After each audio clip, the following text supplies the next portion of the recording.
Hello दोस्तों, कैसे हैं आप। दोस्तों, मुख्तारा बीबी जो अब मुख्तारा माई के नाम से जानी जाती हैं, ये एक पाकिस्तानी इंसानी हकूक़ की तंजीम की कारकुन है जो कि मीरवाला गांव से तल्लुक़ रखती थी।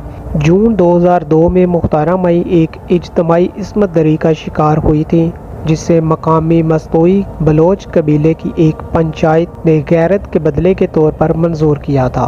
पंचायत का फैसला अमीर मस्तोई बलोच और मुख्तारा माई के ततला कबीले के दरमियान झगड़े का नतीजा था। मुख्तारा माई के भाई अब्दुल शकूर ततला को 3 बलोच मस्तोई मर्दों ने अगवा कर लिया और इसे गन्ने के खेत में ले जाया गया, जहां इसके साथ इज्तमाई इस्मत दरी की गई और बार बार बदफेली की गई। जब लड़के ने इस वाक़े के बारे में खामोश रहने से इनकार किया तो इसे मस्तोई शख्स अब्दुल खालिक के घर में कैद कर दिया गया। जब पुलिस तफ्तीश के लिए आई तो अब्दुल शकूर पर इल्ज़ाम लगाया गया कि इसका अब्दुल खालिक की बहन सलमा नसीन के साथ कोई चक्कर है, अफेयर है, जो इस वक्त तकरीबन 20 साल की थी। इसके बाद अब्दुल शकूर को जना के इल्ज़ाम में गिरफ्तार किया गया था, लेकिन बाद में रिहा कर दिया गया। इसके बाद के मुकदमात में अब्दुल शकूर के इस्मत दरी करने वालों को बदकारी का मुजरम करार दिया गया और इन्हें 5 साल कैद की सज़ा सुनाई गई। मस्तोई कबायली पंचायत ने अब्दुल शकूर के नसीन के साथ मुबैना ताल्लुकात के हवाले से अलग से बुलाया। इन्होंने ये नतीजा अख़ज़ किया कि अब्दुल शकूर को नसीन से शादी करनी चाहिए, जबकि मुख्तारा माई की शादी मस्तोई से कर दी जाए। गांव वालों ने इस नतीजे को इस अकीदे की वजह से मुस्तरद कर दिया कि जना को जना की सज़ा ज़रूर मिलनी चाहिए। मुख्तारा माई को अपने भाई के फेल पर मस्तोई कबीले से माफ़ी मांगने के लिए पंचायत में बुलाया गया, जिस पर वो पहुंची तो इसे घसीट कर करीबी झोंपड़ी में ले जाया गया, जहां पर 4 मस्तोई मर्दों ने इसके साथ गैंग रेप किया, जबकि मजीद 10 लोगों ने इसे देखा। इस्मत दरी के बाद इसे पूरे गांव में उरियां कर दिया गया। अदालत में इसके कपड़े बतौर सबूत पेश किए गए और मुख्तारा माई के तिब्बी मुआयने और इसके कपड़ों के कीमियाई तजज़िये के बाद रिजल्ट भी हासिल किए गए। मुख्तारा माई के हमला आवरों और नाम नहाद पंचायत के मस्तोई को, जिन्होंने इसकी इस्मत दरी की थी, इनको डेरा गाजी खान की इंसदाद दहशतगर्दी अदालत ने 2002 में मौत की सज़ा सुनाई थी। मुख्तारा माई के ततला कबीले और इलाके के लोगों को डराया और धमकाया गया। अदालत ने 6 आदमियों को मुजरम करार दिया और इन्हें 1 सितंबर 2002 को सजाए मौत सुनाई और दीगर 8 मुल्ज़मान को रिहा कर दिया गया। मुख्तारा माई ने 3 सितंबर 2002 को रिहा किए गए 8 अफराद की बरियत के खिलाफ लाहौर हाई कोर्ट के मुल्तान बेंच में अपील दायर कर दी। 3 मार्च को लाहौर हाई कोर्ट ने नाकाफी शवाहद की बुनियाद पर ट्रायल कोर्ट के फैसले को तब्दील कर दिया और बाद अज़ां सजाए मौत पाने वाले 6 में से 5 अफराद को बरी कर दिया। पाकिस्तान हुकूमत ने बरियत के खिलाफ अपील करने का फैसला और मुख्तारा माई ने अदालत से कहा कि वो इन 5 अफराद की रिहाई का हुक्म ना दे। जब मुख्तारा माई ने रिहा होने वाले मुल्ज़मान का दोबारा ट्रायल शुरू करवाने के लिए दरख्वास्त दायर की तो लाहौर हाई कोर्ट ने 6 जून 2005 को फैसला दिया कि मुल्ज़मान को 50,000 रुपये की अदायगी पर रिहा किया जा सकता है, ताहम वो लोग रकम लेकर ना आने पर नाकाम रहे और जेल में ही वापस चले गए और सन 2002 में असल मुकदमे में बरी होने वाले 8 अफराद की बरीयत को मुअत्तल कर दिया गया। तमाम 14 अफराद को सुप्रीम कोर्ट में दोबारा पेश किया गया।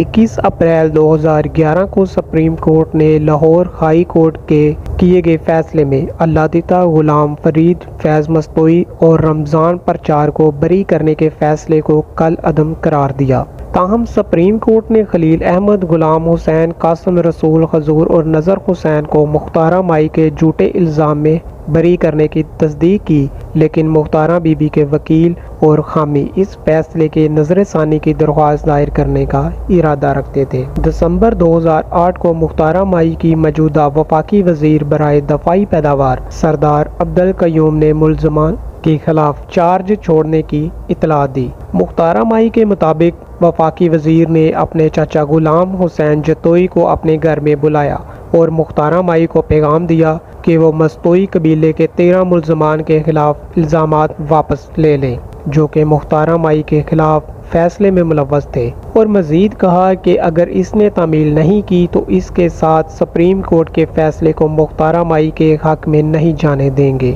اور یہ خیال کیا جاتا ہے مختارہ مائی کے مطابق کہ مستوئی قبیلے کا سیاسی اثر و رسوخ اتنا ہے کہ وہ اسٹیبلشمنٹ اور سیاسی شخصیات کے ذریعے سپریم کورٹ پر دباؤ ڈال سکتے ہیں۔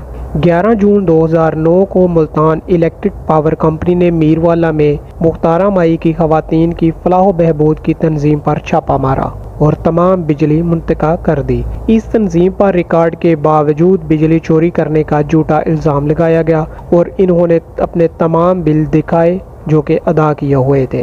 مختارہ مائی کی خواتین کی فلاح و بہبود کی تنظیم کے ساتھ ارد گرد کے علاقے میں بجلی کاٹ دی گئی۔ خیر کچھ عرصہ کے بعد آس پاس کے گھروں والوں میں سے بجلی دوبارہ بحال کر دی گئی، لیکن مختارہ مائی کی تنظیم کی بجلی ویسی ہی رہی۔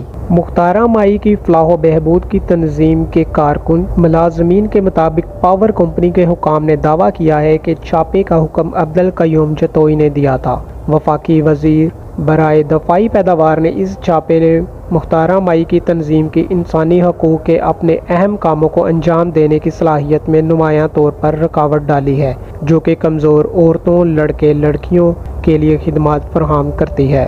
جون 2010 میں یہ خبر آئی تھی کہ پاکستان پیپل پارٹی کے جمشید دستی نے مختارہ مائی کو دھمکی دی ہے کہ وہ عصمت دری کے ملزمان کے خلاف سپریم کورٹ سے اپنی اپیل واپس لے لیں۔ مختارہ مائی نے ایکسپریس ٹریبیون کے مطابق ایک خصوصی انٹرویو میں کہا کہ جمشید دستی نے انہیں گزشتہ ہفتے میروالا میں اپنے میسنجر کے مطابق اور وفاقی وزیر برائے دفاعی پیداوار سردار عبدالقیوم جتوئی کے حامیوں کے ذریعے دھمکیاں دی ہیں جو کہ ان کے حلقہ میں ہی رہتی ہیں، اور ان کے گھر والوں کے بارے میں بھی بتایا کہ میرے گھر والوں میں بھی بہت زیادہ خوف۔ جمشید دستی جو کہ مختارہ مائی کے ایک ناقد ہیں، انہوں نے تصدیق کی کہ اس نے ان سے اس معاملے پر سمجھوتا کرنے کی درخواست 21 اپریل 2011 کو مستوئی قبیلے کے حکم کے تحت مختارہ مائی کے ساتھ اجتماعی زیادتی کرنے کے الزام میں ملزمان کے وکیل دفاع ملک سلیم نے اعلان کیا کہ 5 ملزمان کو سپریم کورٹ آف پاکستان نے بری کر دیا ہے،